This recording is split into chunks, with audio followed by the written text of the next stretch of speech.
Welcome, fellow bookworms, to Tibra's Den. My name is Whitney, and it is December 1st, which means it is 24 days of Bookmas time.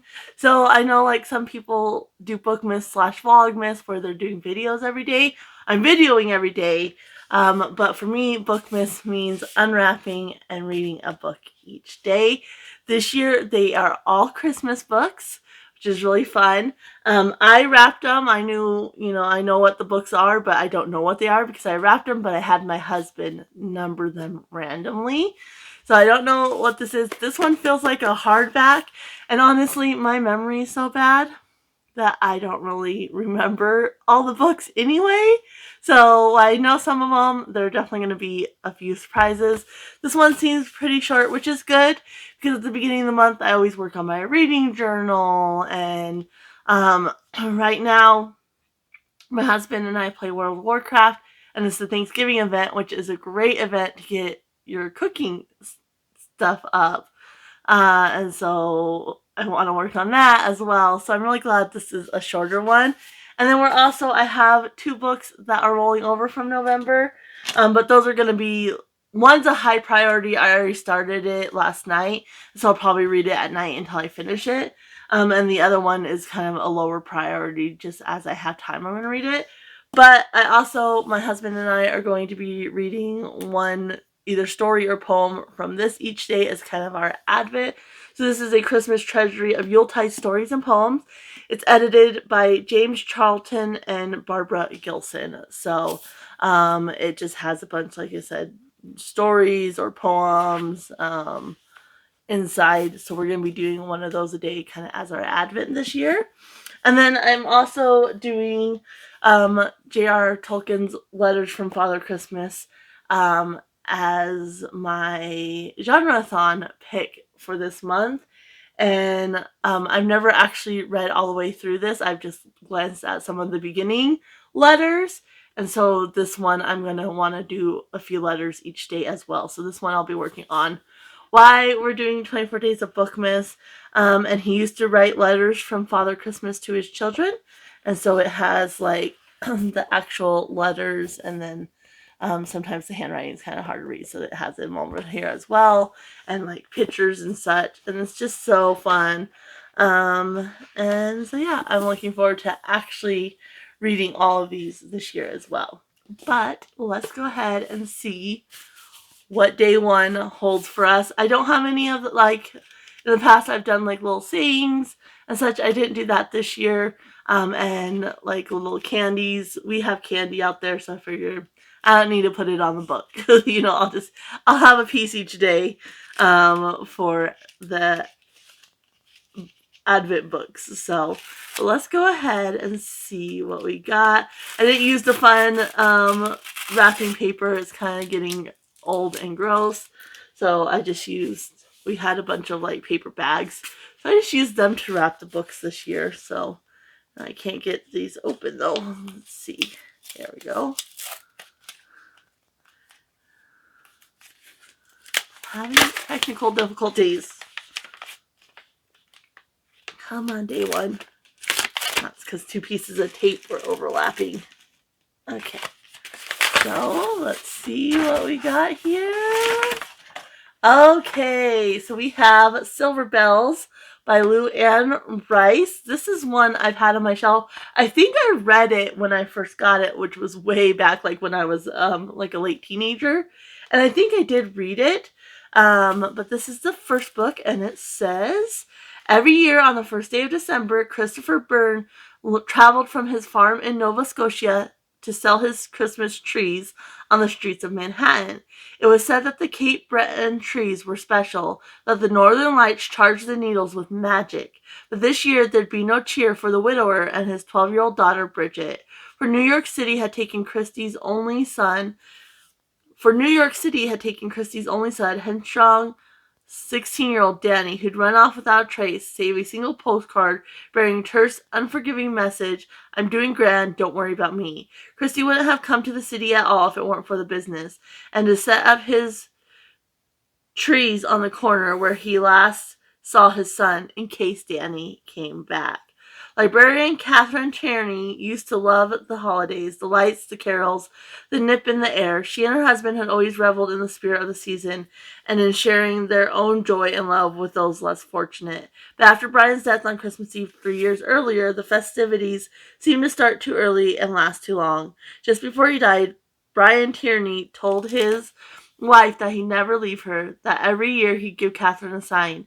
Now the season was here again, a season of separation and sadness, and Catherine wanted to rush through it as quickly as possible. On the quaint Chelsea street where she lives, Catherine will meet the tree seller from Nova Scotia.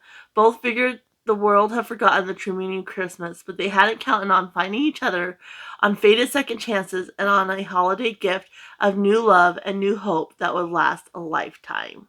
So, I'm looking forward. Like I said, I'm pretty sure I did read this, but I don't remember it. So it's going to be kind of like a fresh read.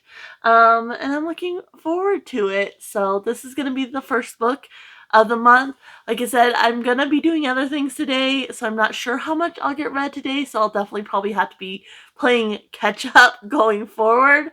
But that is okay. I will for sure start this. That's the point of Bookmas, is to open the book and at least start it on the day I get it. So this is the first book, and I will be back tomorrow, give you a little bit of my thoughts on this, and open the next one. Alright, it is December 2nd.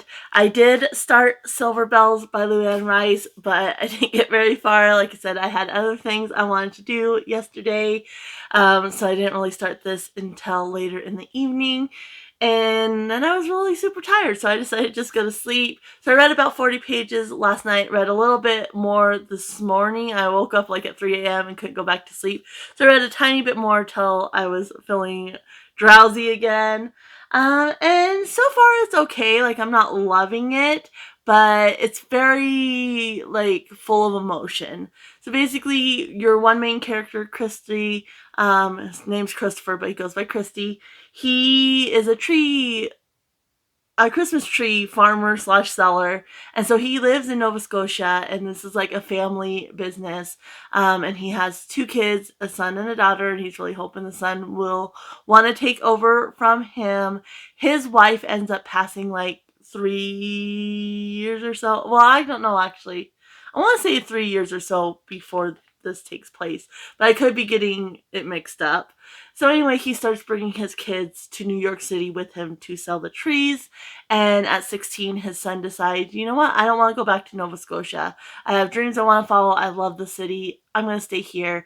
They kind of get into a tussle. His son runs off, and he hasn't heard from him minus 1 postcard for a whole year. And then the other character has lost her husband, and this is all in the synopsis. She lost her husband, and so she hasn't been very festive. And it might be her husband that passed 3 years ago, or maybe both of them did. I don't know. And so she hasn't been very festive, and she lives in the area where the tree farmer is. And then there's also another mother and daughter duo that is kind of involved. Lizzie is friends with Catherine, who is the woman who lost her husband, and then she has her daughter Lucy, and so they're kind of all entwined. And so he's back this year, of course, and he's hoping he can find his son. Like, he wasn't sure if he wanted to come back, but he's like, this way my son will know where to find me, even though, you know, in Nova Scotia he would know where he is. And there's kind of a connection as well. So far I'm enjoying it, not loving it. It's very full of emotion, which is fine. Like, obviously, you know, you have 2 widowers, they're gonna be filled with emotion, but I don't know, it's just something about the writing style is a little bit weird to me. But I am enjoying it, and I should be able to knock the rest of this out today, hopefully, and that way I can get started on day number 2 book, which also feels like a smaller one.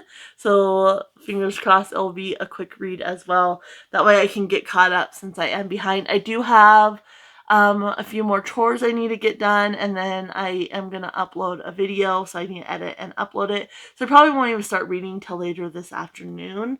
But let's go ahead and see what day number 2 holds. I said it doesn't feel very big. It is a paperback, I can tell.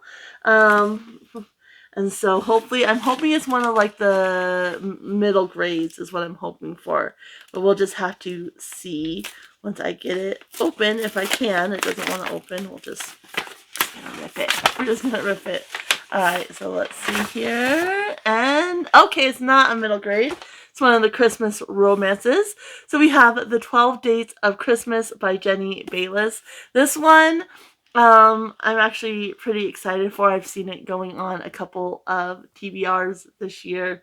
And I was like, I know I have that one somewhere in the mix, so I'm pretty excited about it. It says, when it comes to relationships, 34-year-old Kate Turner is ready to say bah humbug. The sleepy town of Blexford, England isn't exactly brimming with prospects. And anyway, Kate's found fulfillment in her career as a designer and her delicious side job baking for an old friend, Matt's neighborhood cafe. But then her best friend signs her up for a dating agency that promises to help singles find love before the holidays. 23 days until Christmas. 12 dates with 12 different men. The odds must finally be in her favor, right? Yet with each new date, more disastrous than the one before, and the whole town keeping tabs on her misadventures, Kate must remind herself that sometimes love, like mistletoe, shows up where it's least expected, and maybe, just maybe, it's been right within her reach all along. So I have a feeling, based on that synopsis, that she's going to go on these dates, and then Matt is probably her, one that she's been missing all along. But yeah, I'm excited. This one sounds so much fun. Right up my alley. I have a lot of these type of Christmas romances on the TBR somewhere within there. And so yeah, I think, I have a good chance of finishing this and making a good way through this one, if not finishing it tonight, if I stay up a little bit late. But we'll just have to see how the day goes. So these are what I'm reading today. I did read, my husband and I are doing the Yuletide short stories and poems. So we did do that last night. We did the first two that were in there because they were really short. And the forward, and then the first two. And then this next one for tonight is an Agatha Christie one, and so it's a little bit longer, so we'll be doing that tonight as well, so that will take away from these a little bit. And I did read a little bit of Letters to Father Christmas last night as well, which of course is super quick and easy. I'm going to try to get some of that read as well. And then of course I still have my rollovers that I need to read. I was hoping to read a little bit more of this last night, but like I said, that didn't happen. And then I have Braiding Sweetgrass, which is lower priority. If I don't get to it until after the 24 books, I'm not too worried about that one yet either. So anyway, I'm going to hop off right now, and I will be back tomorrow with more thoughts on those books and see what day number 3 has in store. All right, it is December 3rd. So I did finish last night. Let me grab it. I did finish Silver Bells by Luanne Rice. I ended up giving this one a 3-star. If you're looking for like a more emotional, heartfelt Christmas book, this definitely fits the bill. But it's only 210 pages. And it just got really repetitive as far as like the different conflicts.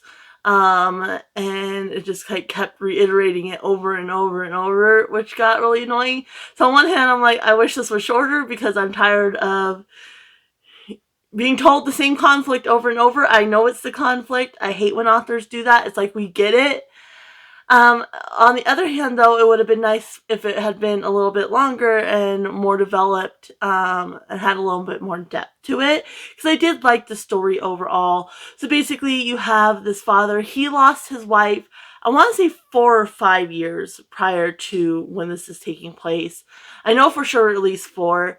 And then he comes down to New York every year to sell his Christmas trees. He's from Nova Scotia. He has a Christmas tree farm, and he brings them to New York every year to sell them. And since his wife has passed, he's been bringing his kids. But last year at Christmas, his son wanted to stay in New York and ended up running away. Then you have Catherine, who lost her husband 3 years ago, and so she's just been not in the Christmas spirit since that loss. Like, she just hates the Christmas season. And she just wants to get it over with, essentially. And then this year, there's ties between her and the tree farm and the son, and then her friend Liz and Liz's daughter Lucy are all the characters in this book. And so yeah, and the whole point is Christy, which is Christopher, the tree farmer, he's trying to find Danny. He's trying to find his son. And that's like the whole conflict with him is he doesn't understand, where the disconnect happened. Like, he thinks he's an ogre. Like, am I such a horrible father? And that's not the reason at all. So anyway, that's kind of the conflict that you're getting repeated. Like, oh, why? Like, I need to find him. I need to find him. And that part's fine because, yeah, he's searching for him. But the whole, well, I'm just an ogre. Like, why did he run away? That being reiterated over and over kind of got old. And then with Catherine, she's looking for a sign from her husband. When he died, he's like, look for me at Christmas time. I'll give you a sign. And so she's been looking for a sign. And that part was really, like, it's hinted at, but there's really no, like, spiritual or magical realism element at all, other than being hinted, like, she believes, like, she looks for his ghost. But other than that, like, there's no magical realism, and then you get slammed with it all of a sudden.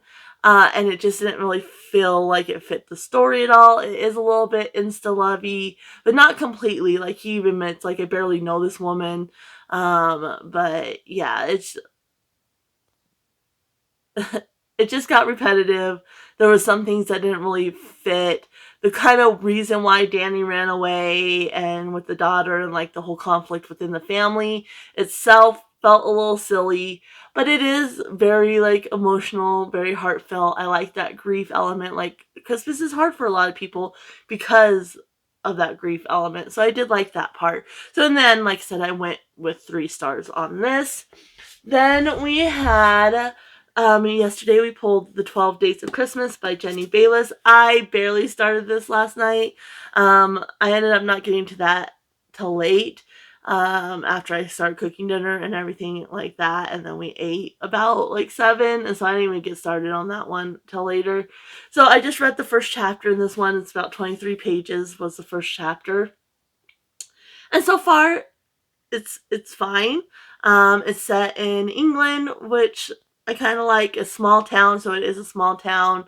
And she's had her first date so far, and we've met, kind of the main players. And so yeah, so far don't have a lot of thoughts on this. First date happened. The writing seems easy. I think I'm not planning on doing any chores. I don't have anything I need to do today, so I'm really going to focus on reading this, trying to get caught up so I can jump into day number 3 this evening. It is a hardcover and it's kind of chunky. I'm not sure which one it is, but let's go ahead and find out. So I think this is going to be probably one of the more serious ones since it's hardcover. But I'm not entirely sure. But if it is, that will be nice because then I'm kind of getting, back and forth between kind of more serious and kind of more lighthearted, which is nice. So I kind of hope it is one of the more serious ones. But I can't get this last piece of tape off. It doesn't want to come. There it goes. Okay. Now let's go ahead and see what it is. Okay, so it is a lighthearted one. The Cat Who Came for Christmas by Cleveland Amory. Well, I say lighthearted. I think it might be kind of a little bit in between, but it is different from the Christmas romances, so I do like that. It says, "'Tis the night before Christmas when a bedraggled white feline enters the heart and home of Cleveland Amory. To say it is a friendly takeover is an understatement, for the cat who came for Christmas is clearly of the independent type, and Cleveland Amory, who has rescued many a homeless creature as president of the Fund for Animals, is, where his own pets are concerned, primarily a dog man. As it is with all good relationships, domestic skirmishes are their modus vivendi. Toe-to-toe they stand, Amory at 6'3", the cat at 6 inches, and eyeball to eyeball each other on every issue. Whether or not to come when called, to recognize one name, to take a trip, a pill, a bath, or a walk on a leash, to be civil to new people, or even in an age when thin is in, why anyone in his right mind would want to be the last fat cat. We will not spoil The Cat Who Came for Christmas by telling you who blinks first. Suffice it to say that in this hilarious battle, 9 times out of 10 it is not the cat. The chapter titles tell the story. The Great Compromise, his Hollywood, his fitness program, his foreign policy, his domestic policy. But there is much more, including the cat's memorable meetings with such notables as Walter Cronkite, George C. Scott, and the late Cary Grant, not to mention those with the cat psychiatrist, an Afghan in Central Park, the kamikaze kitten, and Herbert the pigeon. Here, too, is not just the story of one cat, but literally hundreds of others, from celebrity to literary cats, from the cats of movie stars and American presidents to those of Charles Dickens, Mark Twain, Aldous Huxley, and T.S. Eliot. Indeed, in chapters like His Roots and A Difficult Matter, there is a whole history of cats, an enchanting true story that makes laughing out loud inevitable. The Cat Who Came for Christmas is for anyone who has ever been owned by a cat or any other pet. So that's going to be fun. It definitely sounds lighthearted, and like I said, it's different from the Christmas romances, and it's all about cat. I definitely have a cat that thinks she owns me, so and she'll be very happy that I'm sitting in my chair where she can sit on my lap today. She is very upset if I don't do that. So this is today's pick, but of course I'm going to work a little bit more on this one first, since this was from yesterday. I'm going to try to finish this one, but if it's getting late, I'll switch over to this one, of course. But that is day 3, and so I'll be back in the morning with my update, and we'll see what day 4 holds. All right, it is December 4th. I did finish the 12 Days of Christmas by Jenny Bayliss last night. This was day 2's book, so I am behind, but I was really enjoying this. I decided not to switch over to the other book, and I ended up staying up pretty late to read this. During the day, my focus just wasn't there, and then we watched, we've been working our way through the Marvel movie, so we watched Black Panther last night. So anyway, I ended up staying late and finishing this up. It was so close to being a 5-star. I absolutely loved, like, the format of it. Like, each chapter is one of the 12 dates, but of course there's other things happening in between there, because the dates are every other day. And so I like that, you got a little bit of the other life, in each chapter as well, and then whatever date that chapter was focused on. They have the cutest titles. Like, what is this one? Christmas Cookery and Weeping Vegans. I really like that title. And so there's funny titles. I laughed out loud so many times during this book, which I'm not a big humor person. Like, it's hard for me to find things funny, and there was definitely several moments in this book. But basically, you have Kate and Matt. They're the love interest, and Matt is they grew up together. They were really close in childhood. And then you also have Laura, who is really close, like, part of the trio as well. And then she's married to Ben, who was also part of, like, their high school group. In college, Matt and Kate had a falling out, and they've only reconnected in the last couple years because of her dad's health, because their families were very intertwined, and so Matt didn't have a father figure growing up, so Kate's dad was basically that to him, and his health was struggling. The reason it didn't get 5 stars is the whole initial falling out, because you don't really get a whole lot of development, like, why was Matt acting the way he was acting. Like, you never really get that, so it never was really fully developed. And then the ending, because of course they end up having another falling out. It's a romance that has to happen, and just kind of the makeup and the ending, like, it was a little flat for me. The rest of the story, though, I absolutely loved. I loved the different 12 dates. It was really well done, I think, because it never got repetitive. You had different types of men on each of the dates, and different types of dates, and the falling, like, the disasters, the reasons why she wasn't connecting to these men and such, or why it was just like a no-go. She's not even going to try. I thought was done well. It was never really all that repetitive.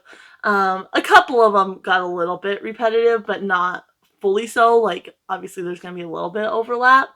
And so, yeah, I just overall really enjoyed this. It was just that falling out part that it just wasn't developed well. And then the ending was flat because wasn't developed well, and it was just kind of like, hey, I love you, and that's what you get, and so I wish it had been better developed, but I did really enjoy this. Like I said, it was super close to 5-star, but I ended up going with a 4-star with this. And so day 2 is done, but unfortunately I did not touch day 3 at all. I tried to start it this morning, but because I stayed up late, I was pretty sleepy, so I ended up going back to bed for a little bit. But the writing is pretty big, so I think it's going to be a fairly easy read. But I'm not as excited for this one. So depending on what today's book is, I might only read part of this one and then switch over to today's book and then continue on this one each morning until I finish it. But let's go ahead and see what day 4 holds. It's another hardback. So this one I thought that one might be one of the more serious ones, but of course it's not. It's supposed to be humorous and funny about cats. So we'll see if this is one of the other ones that I know is a little bit more serious for the season. So let's go ahead and see if I can. Yep. Okay. This one, The Immortal Nicholas by Glenn Beck, is actually a reread for me. I read it, I don't think it was last year, I think it was the year before. But I did really enjoy it. And this kind of brings Jesus and Santa together, essentially. So it is a little bit more religious. But let me go ahead and read the synopsis for you guys. Before he was Father Christmas, he was simply a father. Glenn Beck realized years ago that somewhere along the way his 4 children had become more focused on Santa than on the meaning of Christmas. No matter how he tried, he could not redirect their attention away from presents and elves to the manger instead. Glenn didn't want to be the Grinch who spoiled the magic of Kris Kringle, so he had to find a unique way to turn his kids back toward the true meaning of Christmas. He decided the best place to start was by first turning Santa himself back toward Christ. That was when one of America's best storytellers began to craft a tale that would change everything his kids thought they knew about Santa. The incredible story he went on to tell them that Christmas Eve spans over 1,000 years and explains the meaning behind the immortality and generosity of the man named Claus. The Immortal Nicholas has now been expanded and reimagined into this novel for adults, a novel full of drama, history, legend, and heart. From the snowy mountains of Western Asia to the deserts of Egypt to Yemen's elusive frankincense-bearing boswellia trees, this is an epic tale that gives the legend of Santa a long overdue Christ-centered mission. So I do remember, like I said, really enjoying this when I read it the first time. So I'm excited. Well, actually, I had tried to read it years ago when I first had picked this up, but I was a lot younger then. And I didn't make it through it. And then last year I officially read it for the first time. But yeah, so I'm going to work on this. It's afternoon now. It's 1, so I still need to eat something. So I'm going to go eat something. Then I'm going to work on this and then probably switch over to this evening. This one I know is going to take me more than a day. It's not going to be one I can fly through. So I'll probably be working on these 2 as I continue on through the Advent days, but we'll just have to see. But I'm free for the rest of the day. I already got all my chores done and everything like that. So I'm good to go. So I'm going to go eat because I'm hungry. And there's leftover turkey enchiladas calling my name. We had that last night with the leftover turkey from Thanksgiving. And I love enchiladas so much. It's one of my favorite meals. And one of the few meals I actually enjoy eating leftover. So I'm going to go get me a plate of that. And then I'm going to settle in to read. And I'll be back tomorrow morning to see what day 5 holds. And hopefully have some updates on one or both of these. We'll just have to see. So I will see you in just a moment. All right, it is December 5th. I did read book 3, which was The Cat Who Came for Christmas by Cleveland Amory. This wasn't a difficult read. I just didn't really love it. I ended up going with the 3 stars. It was probably more of a 2-star for myself personally as far as enjoyment, but I did think the writing wasn't all that bad, and for the right audience I think it would be a lot more enjoyable than it was for me, so I decided to go with 3 stars on this.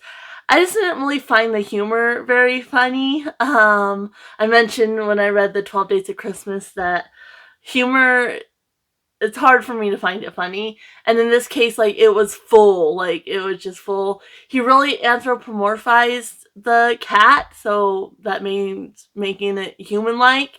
And he would have, like, full-on conversations with his cat and discussions about, like, its name. And the chapters, like, the name chapter was so long and so boring. I was just bored.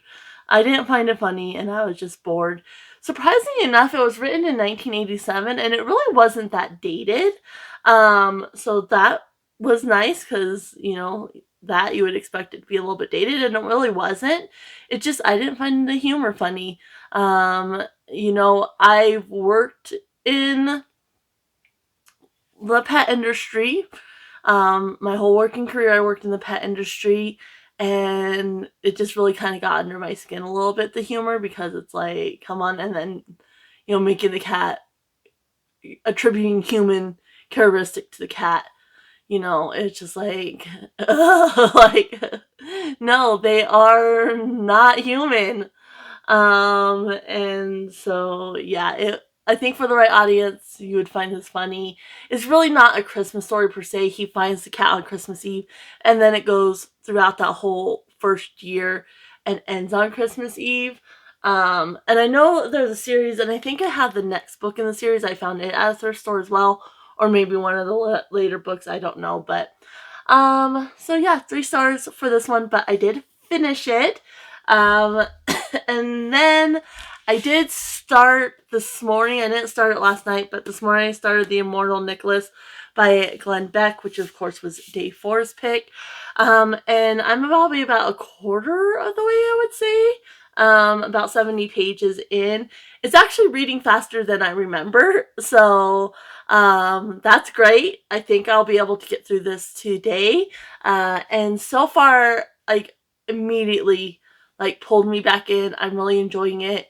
So basically, the main character loses his wife and new baby, and then he ends up losing his son as well. And so he doesn't want to live anymore, and he gathers frankincense. And so he just ends up, burning his house down and going traveling is what he does. And he gets picked up by these people. It's very dangerous roads, and he ends up with these people, and he doesn't care whether they kill him or not. And so he has, like, no stakes, basically. And they end up, the head guy they take him to the head guy, which is one of the 3 wise men. And he's like, where did you get this? Like, we need more. We need it enough that's fit for a gift for a king. And so, yeah, that's the whole premise. And then afterwards, he gets hired on, and he's gonna travel with these 3 wise men to the king as protection. And so that's kind of where we're at now. He's with the first wise man, and they're going to the next one. And there's also a character who is a developmentally disabled, and kind of like disfigured character that people call Krampus, so that's pulling that in as well. And so yeah, so far, like, I remembered enjoying it, but my memory's horrible, so I don't really remember the details. And it drew me right back in, and it's such a quick read. Like I said, I read the 70 pages really quickly this morning, and then I kind of went back to bed. I was up at 3 a.m. for whatever reason, so I was reading it, until I was ready to go back and catch some more sleep. But yeah, really, really enjoying this. So I'll probably finish that up today before diving into book 5, which is a small book. It does feel like a hardcover, so I'm not entirely sure what this could be. But hopefully it'll be a quick read as well, so I can actually get caught up. That would be really nice, because so far I'm still a day behind. And yeah, it's just, a matter of trying to catch up with some shorter books during the longer ones. And luckily, most of the books, this first part, are shorter. So the longer books that I have, there's a couple, and they're towards the end of the month. So hopefully I'll be able to catch up before I get to those ones. But we'll just have to see. So let's go ahead and see what day 5 holds. I can't get my finger under there. Okay, ready? And Okay, so this is The Christmas Hope by Donna VanLiere, and I read The Christmas Shoes by this author, which The Christmas Shoes is one of my favorite Christmas songs. And this author wrote a book based on that song. And I really liked the writing. And so I saw this at a thrift store and I was like, hey, I read The Christmas Shoes by the author. Let me pick this up. And her writing was really quick and easy as well. And this book is short. It's just over 200 pages, which is perfect. So it says, from Donna VanLiere, the New York Times bestselling author of the holiday classics, The Christmas Shoes and The Christmas Blessing, comes the story of a little girl who needs a home, the couple who takes her in, and a doctor who fulfills a last Christmas wish. Patricia and Mark Addison have long given up the hope of having a meaningful Christmas. But this year, Patricia's job as a social worker will lead her to a very special 5-year-old, Emily. Against her better judgment, Patricia bends the rules and takes the little girl into her own home. Through the presence of Emily in their house and her penetrating questions about heaven, the Addisons will learn that there is no sorrow so great that faith cannot help you find your way through, and Christmas will once more be a time of warmth in their home. The Christmas Hope is a story of love in the face of loss, joy when all seems hopeless, and how light can shine into the darkest places. So definitely one of the more emotional ones. So we have kind of two more serious ones back to back. But yeah, I am excited to try another book by this author. And so that's my reading for today, probably this today, and then I'll start on this tonight. And hopefully, since this one's so short and this one's such a quick read, I will be able to catch up. Fingers crossed. But I will let you know in the morning when I open book number 6. So I'll see you in just a moment. All right, it is now December 6th. Sorry, it's a little gloomy. It's gloomy outside, and I mostly use just natural lighting.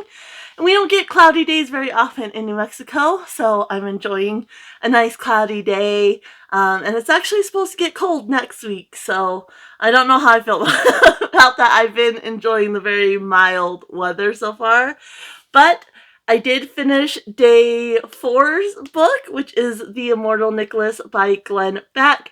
I had reread, this was a reread for me. I have read it before, and I thought it was not so far back, but it was actually back in 2021. And I had given it 4 stars at that point, and I do see why I gave it 4 stars, but this year it just hit a little bit differently, and I ended up going with 5 stars for it. It was really super easy to get into to read. I definitely preferred it's broken into 2 parts, and I definitely preferred part 1 to part 2, but I see the importance of part 2. Part 2 does get a little preachy, which is probably why I gave it 4 stars when I read it in 2021. But this year, I don't know. I think, it is based on religion. Like, that going in. So, like, you can kind of expect that little bit of preachiness.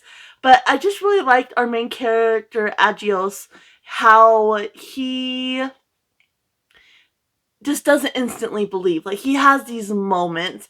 And I definitely, as far as faith and religion and such, has definitely had a journey of my own. And so I really like that he just didn't instantly believe, and he always had some doubts and such. But yeah, I can see why the second part probably kind of turned me off a little bit. I had moments where I was like, but it really made sense for the story, and it really fit the story.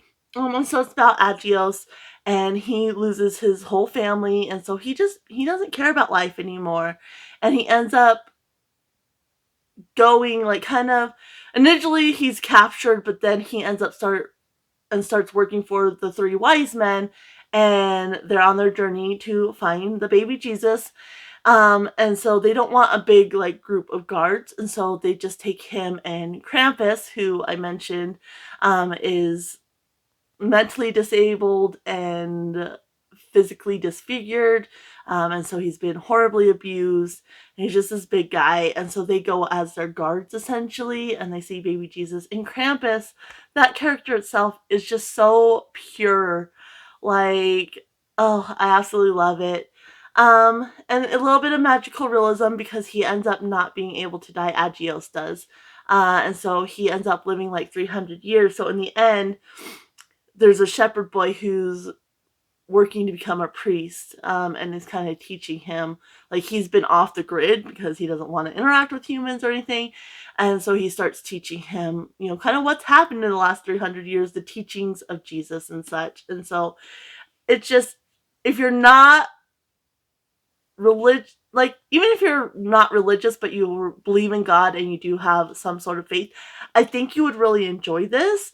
If you don't believe in God at all, this is definitely not the book for you. But if you believe in God in any sort of way, like, I think this is a great one to pick up. I definitely see myself probably rereading this each Christmas, honestly. Absolutely loved it. And I'm also happy to report that I did read and finish The Christmas Hope. I read the majority. It's only 213 pages.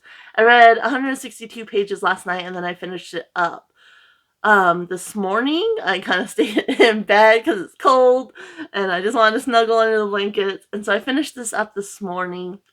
I ended up going with 4 stars with this one. I don't remember what I gave The Christmas Shoes. But this one, it is part of the, I didn't realize The Christmas Shoes was a whole series of books, and this is actually the 3rd in the series, so I didn't read the 2nd one, and it does have ties to our main character, the son from The Christmas Shoes, does tie into here, and so you're kind of seeing where his life is at this point. And yeah, it's about these two, this married couple, and they lost their son, and so she hasn't been feeling Christmas. They've been grieving. Their marriage is basically falling apart at this point. And she's a social worker. And they're not supposed to take kids into their home, like, unless they're approved foster parents, which they are not. And she decides she's taking this little girl. She has nobody. Her mom passes away. And she has nobody. And so she's supposed to take them to, like, this home. If they can't find foster parents, they go to this home, and she just couldn't do it, and so she ends up taking her home, kind of breaking the rules, and so it's them kind of, healing with this child and such, and I really enjoyed it. It's definitely emotional. I definitely shed tears and such, but it was almost too upbeat and uplifting, with all the tragedy that happened in here, and so there was just kind of this lack of connect between me and the characters, and that emotion, because it was almost a bit too uplifting, especially with the little girl. Like, she just lost her mom, and, like, yeah, she makes comments, but overall she's, like, pretty upbeat, and that just kind of dropped it down for me. There was kind of this lack of disconnect, but still really, like, if you like the more emotional, more heartfelt Christmas stories, this is a series in general to definitely pick up. And so, yeah, I'm all caught up, which I'm excited about. I'm hoping today's, sorry, I got a little bit of a runny nose. Today is day 6, obviously, and it is a short one. It's a paperback. I'm hoping it's one of my middle grades, because I do have some other books that I'm working on. My husband and I are reading from, like, a yuletide story and poems each night. And so that takes a little bit of time away. I have Letters from Father Christmas I'm working on. I started it and I would like to continue it a little bit. So I'd like to work on that. And then I have my 2 rollovers, which one, my Z title, I really want to just wrap that up and finish it. I'm not so worried about the other one. So I'm glad this is a shorter book. And like I said, I am hoping it is one of my middle grades. So we'll just have to see once I get it open here, if I can. My fingers want to work. I did just trim my nails, and that always makes it harder for me to use my fingers for whatever reason. So, things. So there's one. Let's see here. And let's see. Almost. I'm ripping the page. I don't even care. Okay, let's see what we got. Oh, I have it. Let's see, this way? Yes! Okay. I'm really glad. So this is A Boy Called Christmas by Matt Haig. I have read 2 of his adult books, The Midnight Library and How to Stop Time. There's something about Matt Haig's writing that I just don't quite connect to. But we'll see how I get along with his middle grade. I'm really excited that this one came up. and just, I do have the second one in this series, and I had put those aside, and I just told my husband when he was numbering them, this one needed to be numbered lower than the other one, so that way I can make sure I read them in order. But this one says 11-year-old Nicholas, nicknamed Christmas, has received only one toy in his life, a doll carved out of a turnip. But he's happy with his turnip doll and the simple life he leads in a cottage with his father. When his father goes missing, Nicholas must travel to the North Pole to save him. Along the way, he befriends a surly reindeer, Best, a troublesome troll, and discovers a hidden world of enchantment in the frozen village of Elfhelm. But the elves of Elfhelm have troubles of their own. Christmas spirit and goodwill are at an all-time low, and Nicholas may be the only person who can fix things, if only he can reach his father before it's too late. So, yeah, I'm excited to be reading this today. This should be fairly quick since it's a middle grade, and it is just, let's see here, over 200 pages it looks like. 231. So yeah, this should be a nice quick read. So I have some chores I need to do before I can tuck into reading.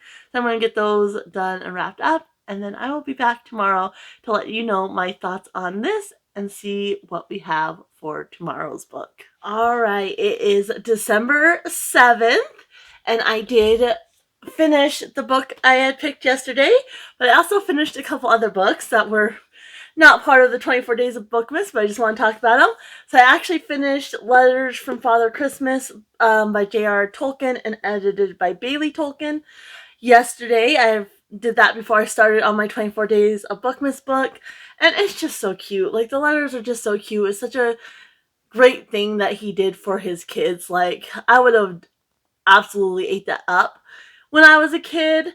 And it's just really beautiful how they included like the different pictures and like the actual letter, and then parts of, like, this one just has like the envelope, and then what the letter says, because it is kind of hard to read sometimes. Like this one's not so bad, but some of them are pretty hard to read, so I really like that it includes like it written out where it's easier to read. And yeah, it's just such a great little thing. Like, this would make a great gift. I actually gave this as a gift to my sister-in-law one year. After I had gotten it, I was like, this is so cute, and I gave it to her. So I actually read this all the way through, which I hadn't done yet, and really, really enjoyed that. And then this morning, I finished up one of my rollovers, which was Zach's Law by K. Hooper. This was a rollover from November, and it was the last book I needed to read for my ABC title challenge. So this was, of course, my Z book. Didn't love this one, but I did finish it, so that was progress. Because last night I had actually finished A Boy Called Christmas by Matt Haig, which was, of course, my poll for day 6. This is a middle grade, so it was super easy to read. I really enjoyed this one. I ended up giving it 4 stars. Just because some of the humor was like, I enjoyed this more than his adult books. Like, I connected to the story a bit more. It did take me a little bit to get into, and I was kind of rereading passages and such, but that might have been a me thing. I don't know. So basically you have, it's the origin story of Santa Claus. So you have Nicholas, and his father goes on this expedition to find the elves and doesn't come back, and he's left with his aunt who treats him horribly. So he decides he's going to go find his father, and he ends up finding these elves. So it's kind of his origin story, and you have Blitzen is like the main reindeer that he connects with and such. And there's also a mouse, which was really cute as kind of a companion. The mouse is really obsessed with cheese, which kind of got a little old. And then with Blitzen, he liked to pee on people, and so that kind of got really old. It's like, I get I'm not the target demographic. This is made for middle schoolers, and they like bathroom humor, but I just, like, it was unnecessary. I did not like that. It's like, can't you just write the story without the bathroom humor? Like, it's not necessary. But other than that, I actually really enjoyed it. I thought it was a great little origin story. It was fun. It was easy to read. And so I ended up giving this 4 stars. So let's go ahead and see what day 7 holds here. It is a paperback. I'm hoping it's one of the romances. I have a pretty good shot that it will be a romance, because a bunch of the books, like I want to say probably about half, I don't know exactly. I didn't pay that close attention, but I would say probably about half are romances, and then we've only gotten one so far, one of the contemporary romances anyway. So we'll just have to see what this one is.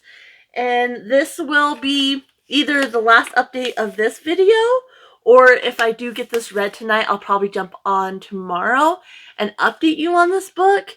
And then I'll be doing the following Monday will be the next week of books, and then you won't get another 24 days of Bookmas until after Christmas. This tape does not want to come off. I'm just going to rip it. So yeah, so after that, it'll be after Christmas that you get the final set of books. But let's go ahead and see what this one is. So we got... Yes! Okay, I'm really excited about this one. So this is Lovelight Farms by B.K. Borison. I really wanted to read this last year when everybody was reading it. I've already gotten the rest of the series. It's up there waiting for me for next year, but of course we gotta start with book one, which is this one, and I think I'm really gonna enjoy this one, so I'm beyond excited that this is the pull for today. It says two best friends fake date to reach their holiday happily ever after in this first romantic comedy in the Lovelights series. A pasture of dead trees, a hostile takeover of the Santa barn by a family of raccoons, and shipments that have mysteriously gone missing, Lovelight Farms is not the magical winter wonderland of Stella Bloom's dreams. In an effort to save the Christmas tree farm she loved since she was a kid, Stella enters a contest with Instagram famous influencer Evelyn St. James. With the added publicity and the $100,000 cash prize, Stella might just be able to save the farm from its financial woes. There's just one problem. To make the farm seem like a romantic destination for the holidays, she lied on her application and said she owns Lovelight Farms with her boyfriend. Only there is no boyfriend. Enter best friend Luca Peters. He just stopped by for some hot chocolate and somehow got a farm and a serious girlfriend in the process. But fake dating his best friend might be the best Christmas present he's ever received. So, I can't wait. I really hope I love it because, like I said, I have the rest of the series.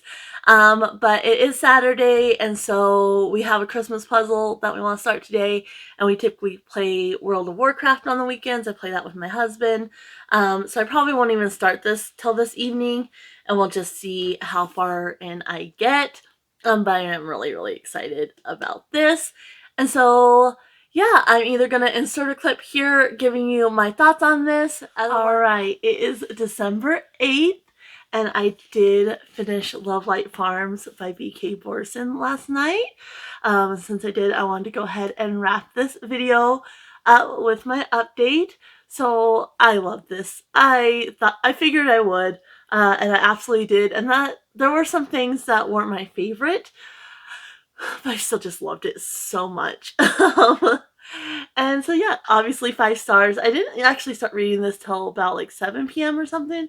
And then I ended up staying late. Like, I just read it all the way through. I mean, I just adored these characters, the setting. Like, I cannot wait to jump into the rest because I already know, like, you're introduced to the other characters that are going to be in the rest of the book. So I'm beyond excited to continue reading this series in the new year. But basically, you have these two friends. They've been friends for about a decade. They became friends right after she lost her mom. And they've just been friends ever since.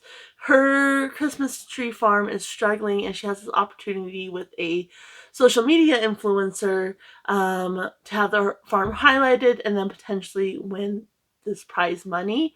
And so when she did her application, though, she says that she runs the farm with her boyfriend, only she doesn't have a boyfriend. So she ends up asking her best friend to be her fake boyfriend. And of course, it's a romance, so things develop. There's a little tiny mystery in here, which was fun. And I liked it wasn't like the focus of the book. It was just kind of a background thing going on, and you just had moments and it didn't take over the whole story. I really like that because I'm going in here for a Christmas romance, and that's what I got. I love the characters. I like, in a romance you always have some kind of misunderstanding or fallout or something. And I really liked how it was handled, especially on the part of Luca, who was our main character. He didn't make her feel bad or anything like that. I loved how he handled it.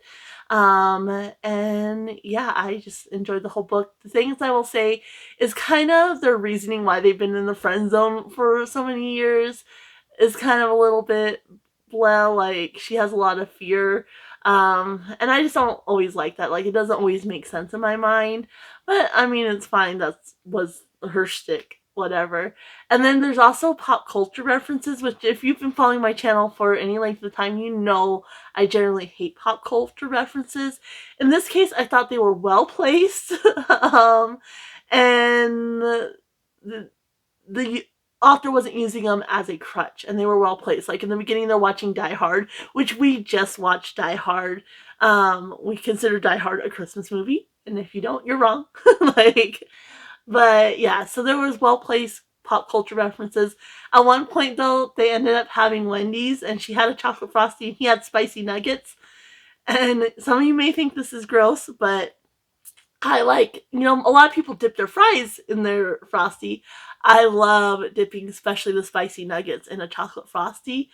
Oh, it is so good. And I've always done that with chicken. I love chicken and chocolate. Like, I used to get those TV dinners, and I would get the chicken tender ones with the brownie. And I loved eating the chicken with the brownie. Like, it is so good. I absolutely love chicken and chocolate. So, yeah, it made me want to go get a frosty and some spicy nuggies, but that's okay. And so yeah, I just adored this, and I'm really looking forward to the rest of the series. But that is it for the first 7 days. Let me go ahead and grab these books. Let me know if you've read any of these, if you're interested in reading of any of these now that I've talked about them. I would love to get your thoughts down below. These first 7 days were absolutely fantastic. If you don't know what to comment and you just want to support me, you can always leave any type of animal emoji down in the comments below to let me know you're here and help support the channel. And then that, I'm going to go ahead and leave you right here. You'll have to check back next week for day 8 through I think 15 or something. I don't remember. And I'll have next week's video talking about the next set of books. So anyway, I'm going to go ahead and leave you guys here. Happy reading, everyone. Bye.